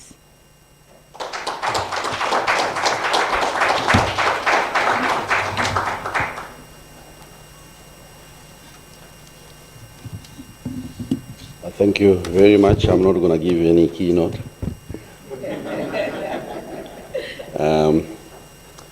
It has been a great 2.5 days, and let me say thank you to those who have praised all these. I mean, our days, I think, have been very hectic. I think we're ending almost 22 hours every day. We have stakeholders that had to leave after the first day, which is, I mean, we expected that because they had to rush home to be with family for Thanksgiving for our American colleagues. There are others who have to leave soon after this session. And there are others who have to stay so that we can go to the island and have some hospitality from our host, Senegal.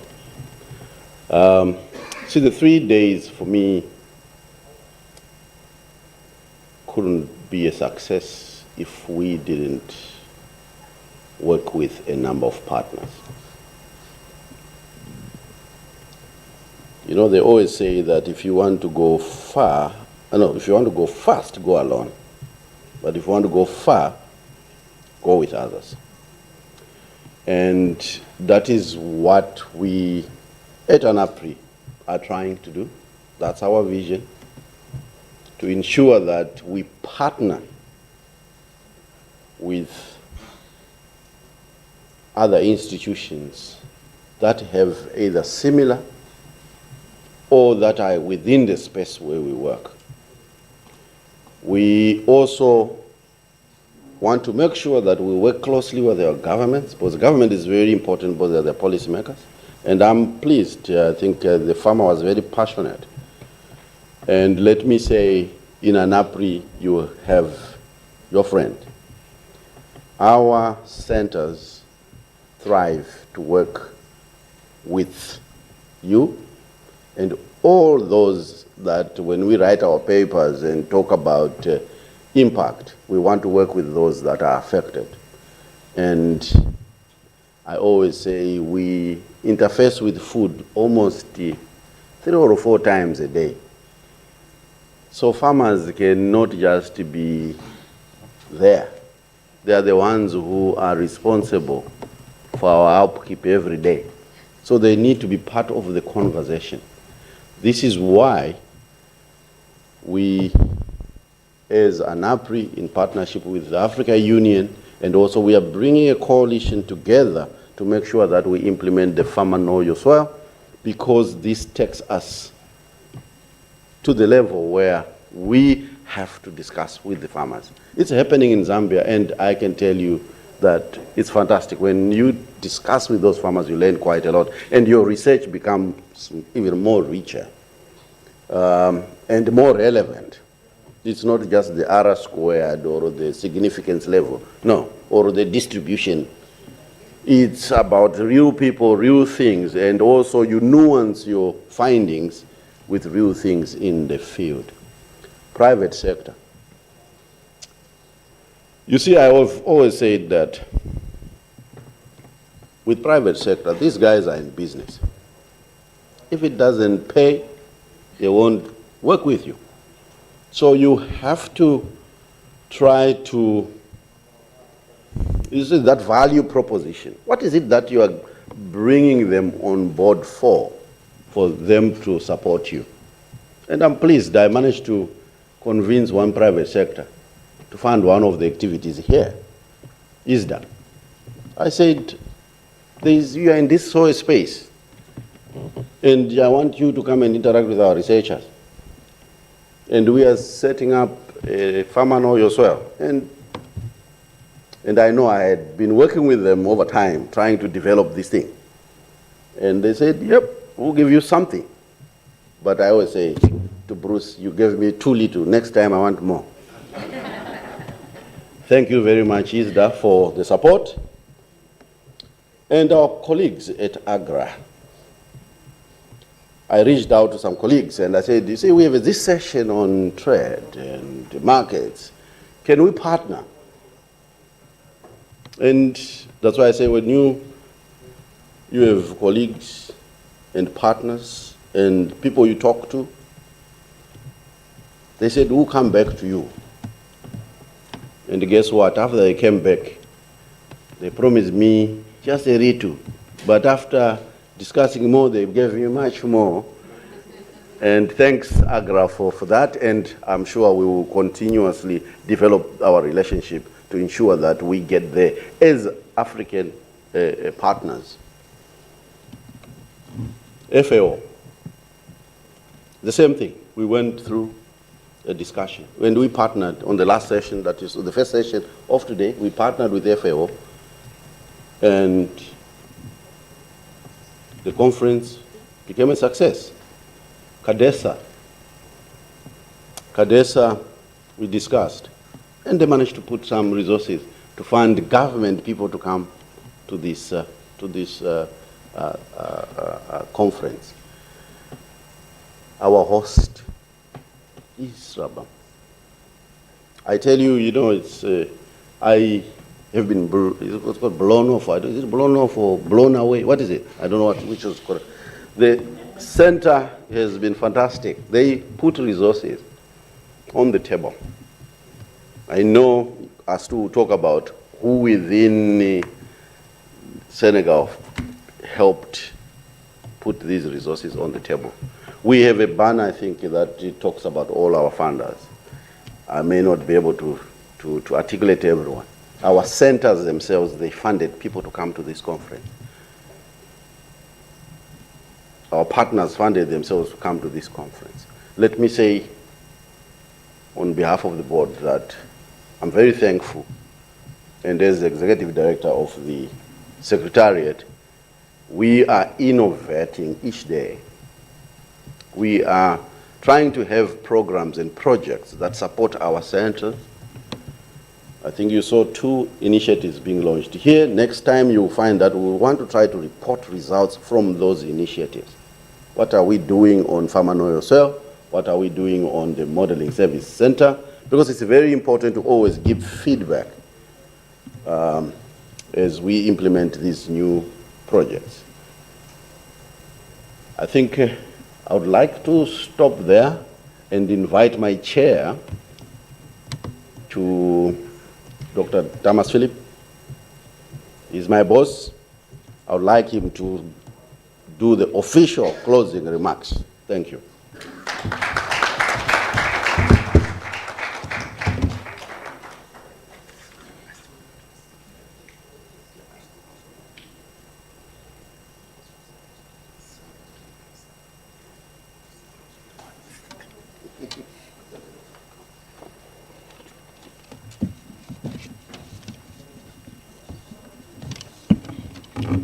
Dear conference participants, as we approach the end of our three-day 11th ANAPRI conference, on behalf of the ANAPRI Board of Directors, I would like to once again thank all of you who participated physically in this conference and those who participated virtually during our three-day conference. I would also like to once again thank our center here in Senegal, that is ISRABAM, for accepting to host the 11th ANAPRI Stakeholders Conference for our network. They have made every effort, as the ED said, to make sure that this conference is a great success. And I would like to thank them very much for the efforts they have made in order to ensure that our 11th ANAPRI Stakeholders Conference is held successfully.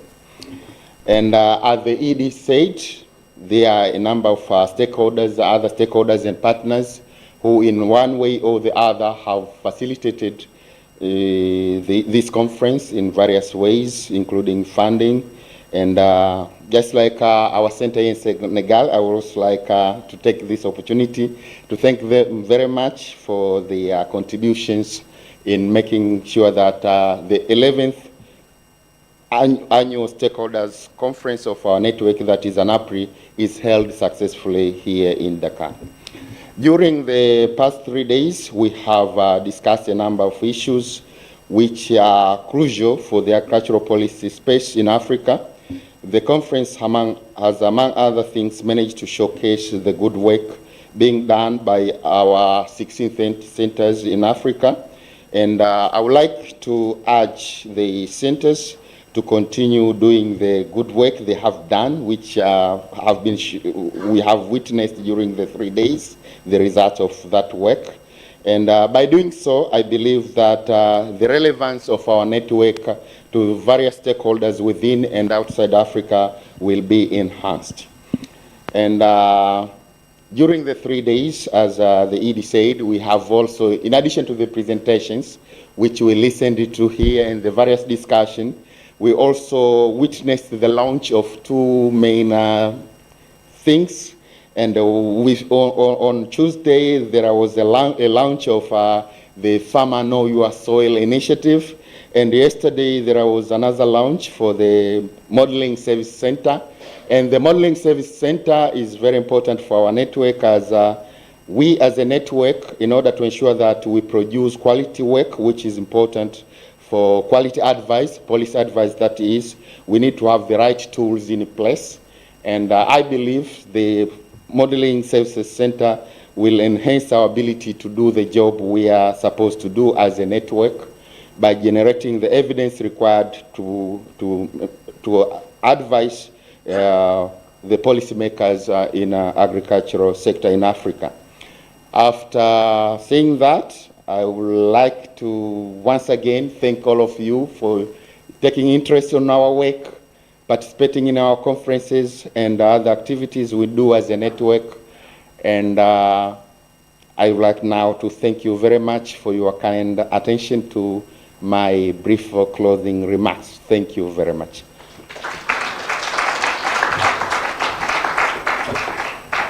Thank you, Dr. Philip. We will now invite Dr. Asujao Kamara for her closing remarks.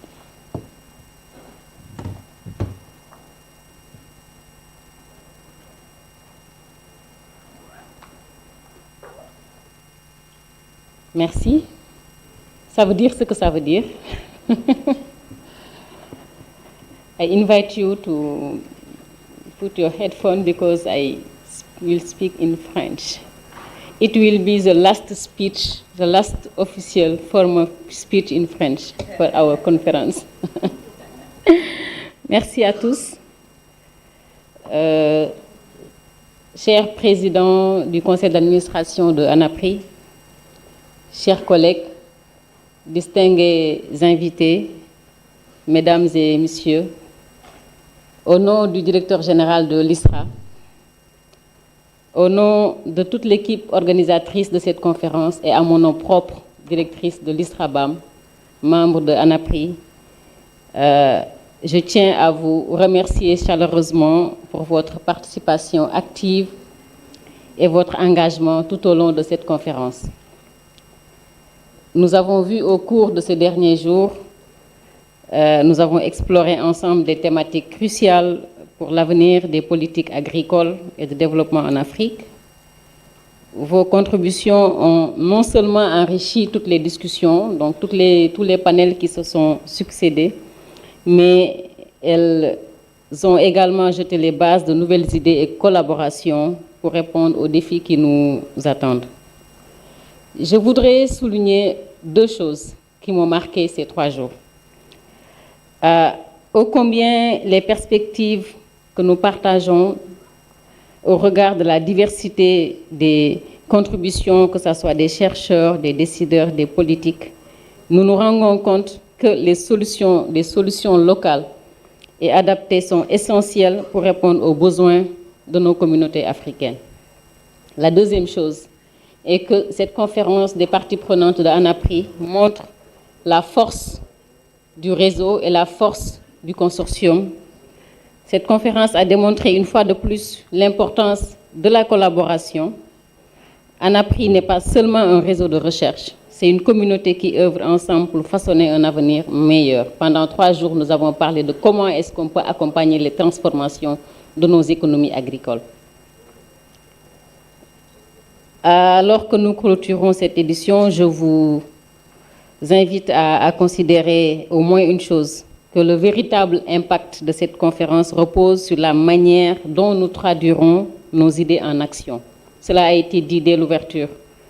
Passons de la politique à l'action. Il faudrait que dans les actions, dans les étapes à suivre, qu'on passe à l'action. On va continuer de discourir, on va continuer d'analyser, on va continuer d'échanger avec nous, mais comment est-ce qu'on passe à l'action? C'est, je pense, ce qu'on doit considérer. Et dans cet esprit, continuons à partager nos ressources et nos pratiques pour maximiser notre impact. C'est ça l'intérêt d'être en réseau. Renforçons notre partenariat avec les décideurs politiques, le secteur privé, les organisations communautaires, pour garantir que nos travaux de recherche influencent réellement et le terrain et les politiques publiques. Donc soyons les ambassadeurs d'une Afrique où l'agriculture est synonyme de résilience, d'innovation et de prospérité pour nous. Nous avons été soutenus dans cette conférence, donc Anthony l'a rappelé, par plusieurs partenaires. Moi, je voudrais ici remercier nos partenaires locaux qui nous ont accompagnés depuis qu'ils ont su que le Sénégal était membre de ANAPRI. Depuis qu'ils ont su que le Sénégal allait accueillir cette conférence, ils nous ont dit « Venez nous voir, on va échanger » parce qu'ils sont conscients de l'intérêt d'être dans un réseau comme ça. Je voudrais nommer la présence de l'USAID au Sénégal, qui nous a beaucoup accompagnés, non seulement au-delà des financements, c'est un accompagnement dans la réflexion. Je tiens à remercier M. Pape Ndiaye, présent dans la salle. Son accompagnement est précieux. Il a été ancien directeur du BAM, donc BAM un jour, BAM toujours. Merci Pape. Je voudrais également remercier les institutions à la fois publiques, privées, avec qui nous travaillons au Sénégal, mais également dans la région en Afrique de l'Ouest. Vous avez pu remarquer, on a voulu inviter nos partenaires du Conseil agricole, nos partenaires des universités locales qui sont ici présents dans la salle. L'idée que nous avons, ce réseau doit grossir. Comment ferons-nous pour qu'en Afrique de l'Ouest, ANAPRI puisse avoir un ancrage vrai et un ancrage efficace? Donc je vous invite, chers partenaires qui êtes parmi nous ici, à réfléchir à comment est-ce vous pourriez cheminer avec nous dans nos ambitions. Je voudrais appeler le dernier panel à rejoindre ce présidium, parce qu'on a un dernier panel. Alors, Mrs. Kafouki, on vous appelle ici. Revenez nous joindre dans le présidium. Kafouki, Harriet, j'improvise un dernier panel. Fama, Marie-Danielle, Sohatil, Omar Lo, Adetola, Chris, nous vous appelons. Je voudrais des applaudissements pour cette équipe, parce que c'est cette équipe qui a organisé la conférence.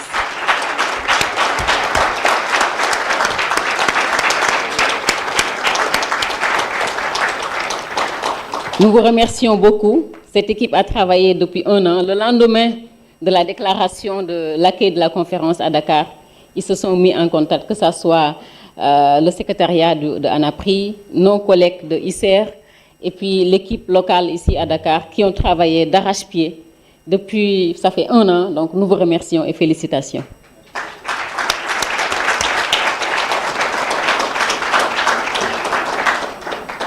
Enfin, je vous souhaite un très bon retour chez vous, beaucoup de succès dans vos efforts, et gardons le contact et poursuivons cette belle dynamique. Belle virée touristique pour ceux qui iront à Gorée cet après-midi. Je vous remercie.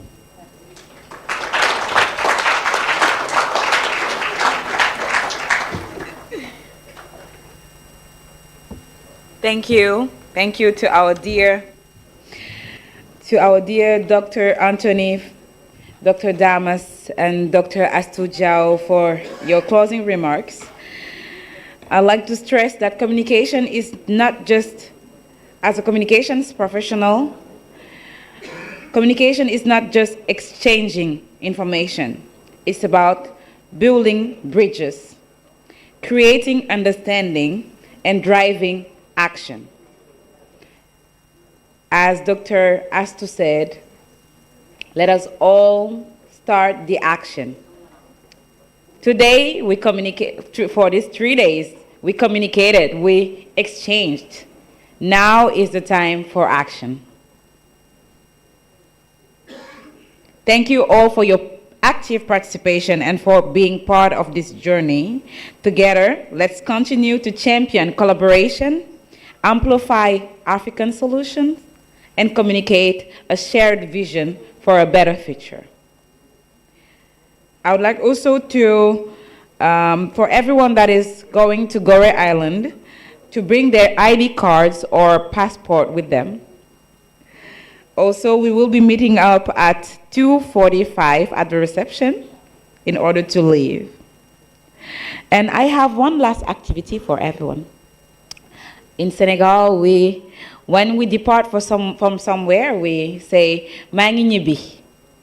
And I have like a short song I made for you to say "Mangi ñibbi." And it's "Merci beaucoup, bye bye, ñongi ñibbi." Are you ready to say it? Merci beaucoup, bye bye, ñongi ñibbi.